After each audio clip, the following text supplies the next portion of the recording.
उषा के दो बेटे थे, ऋषभ और सुनील। ऋषभ उसका सौतेला बेटा था। उषा हमेशा ही अपने सगे बेटे सुनील को ज्यादा प्यार करती थी। सुनील की शादी हो चुकी थी और ऋषभ की शादी भी निशा नाम की लड़की से हो जाती है। उषा सुनील की पत्नी कीर्ति को ज्यादा प्यार करती थी। एक दिन वो अपनी बहू कीर्ति के लिए साड़ी ले आती है। ये लो बहू, तुम्हारे लिए साड़ी लाई हूँ। कल पड़ोस की शादी में जाना है ना, तुम यही पहन कर चलना।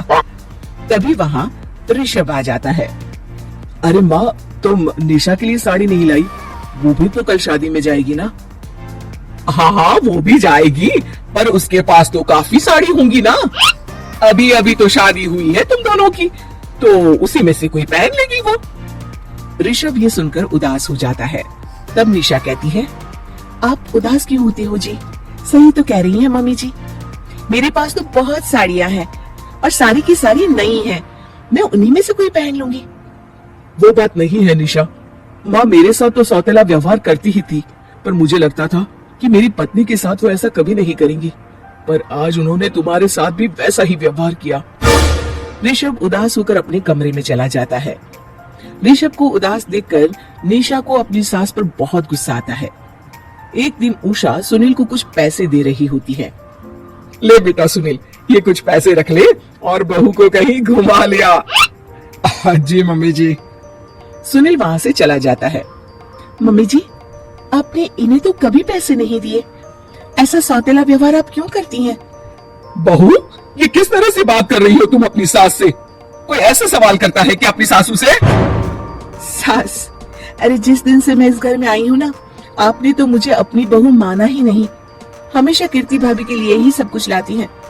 मुझे तो आज तक आपने कुछ दिया ही नहीं। क्या मैं जानती नहीं कि आप ऐसा क्यों करती हैं? देख निशा, तू अपना काम कर समझी, मेरे से बहस करने की कोई जरूरत नहीं है। तभी वहाँ ऋषभ आ जाता है। निशा, माँ से ऐसे बात नहीं करते, तुम जाओ अपने कमरे में। हाँ हाँ जा रही हूँ, मुझे भी इनसे बात करने का कोई शौक नहीं है। निशा अपने कमरे में चली जाती है और ऋषभ भी वहाँ आ जाता है। निशा, तुमने माँ से क्यों झगड़ा किया? क्योंकि आप तो कुछ कहते ही नहीं, बस चुपचाप सहते रहते हैं। किसी को तो आवाज उठानी होगी ना। कोई बात नहीं निशा, तुम गुस्सा मत करो, शांत हो जाओ। निशा रसोई में खाना बना रही होती है। तभी वहाँ कीर्ति आ जाती है। निशा, तुम मार्केट से ये सामान ले आओ। मैं क्यों जाऊँ? आप भी तो जा सकती हो ना। दिख नहीं रहा कि मैं खाना बना रही हूँ? हाँ तो क्या हुआ, खाना बनाने के बाद चली जाना। हाँ हाँ, खाना भी मैं ही पकाऊं, बाजार जाकर सामान भी मैं ही ले आऊं, खुद तो कुछ करोगी नहीं, है ना? ओहो, जुबान तो देखो कैसे चल रही है। सुनो, तुम अभी आई हो इस घर में, तमीज में रहो, वरना सासू माँ से कहकर मायके भिजवा दूंगी तुम्हें। हाँ। ओ, हाथ लगा कर दिखाओ मुझे, देख लूंगी। बहुत मनमानी हो गई तुम दोनों की, समझी? निशा लिस्ट कीर्ति के ऊपर फेंक देती है। कीर्ति निशा को मारने आती है तो निशा उसका हाथ मोड़ देती है।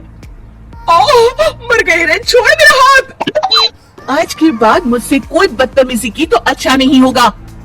कीर्ति रोते हुए अपने कमरे में चली जाती है। उस निशा चुड़ैल ने मेरा हाथ मोड़ दिया, मुझे नहीं रहना इस घर में। अरे कैसी बेकार की बातें कर रही हो? अरे निकालना ही है तो ऋषभ और निशा को निकालेंगे। नहीं, मुझे अलग घर चाहिए। कान खोलकर सुन लीजिए, हम दोनों इस घर से जल्द जाएंगे। आप नए घर का इंतजाम कीजिए बस, मैं इन दोनों के साथ ज्यादा नहीं रह सकती। हाँ वैसे मैं भी कुछ दिनों से सोच रहा था, अच्छा हुआ तुमने कह दिया, मैं माँ को भी बता देता हूँ। माँ, वो क्या करेंगी तुम्हारे साथ जाकर? मैं चाहती हूँ कि तुम और मैं, बस हम दोनों ही कहीं शिफ्ट हो जाएं, इस सब झमेले से दूर। अरे पर माँ को यहाँ छोड़कर इस तरह से जाना ठीक नहीं रहेगा कीर्ति। वैसे वो तुम्हें कितना प्यार भी तो करती हैं। हाँ, नाम का ख्याल रखती हैं, क्योंकि तुम सगे बेटे हो ना, इसलिए। तुम अगर सौतेले होते तो मेरे साथ भी ऐसे ही सलूक करती जैसे अभी तुम्हारे सौतेले भाई और उसकी पत्नी से करती है। अरे पर फिर भी कुछ भी नहीं।